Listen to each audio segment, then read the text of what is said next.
Um, I heard that Stan Sniff protected a child molester. Can you explain what happened, or is there a place that we can find more information on that? There's a lot of information online, I know. Okay. And are you talking about? The Kevin Duffy. Yes. Yeah, the Kevin Duffy. Okay, that's in the news a lot lately. Okay. And it started back January, February-ish is when it started coming out. And the reality of that particular case is I believe it was 2009 that it really occurred. It might have been 2010-ish. One of those 2 years is when it really happened. It's very unfortunate. It was a child molestation case where a deputy was involved. He was the suspect, and the investigation led to where he should have been arrested, and he wasn't. He was let go home, and he went home and killed himself. So when that happened, the investigation stopped. And it was buried. No one ever knew about it until this last January, February.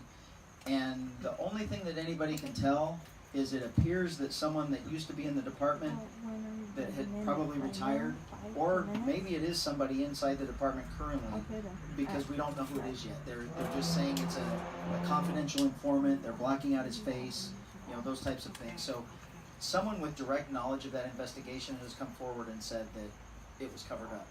And the reality is, if you really want to be honest, it was covered up. Okay. And it was covered up right before an election in 2010 because it would have looked bad for the sheriff, the current sheriff now. It would have looked bad for his election. And I mean, he didn't do it, but it would have given his opponent something to talk about. So they purposely kept it quiet.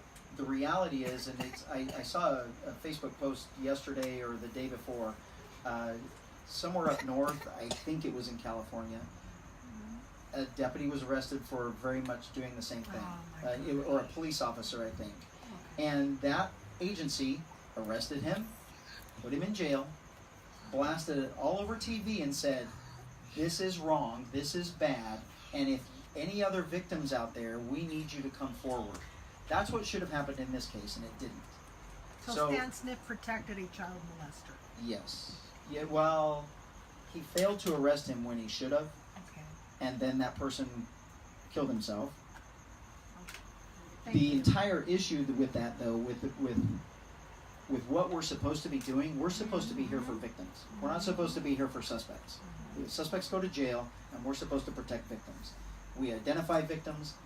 When you, especially in a child sex crime, we can offer, the county will offer a lot of victim assistance for psychological help, or victim protection, victim help.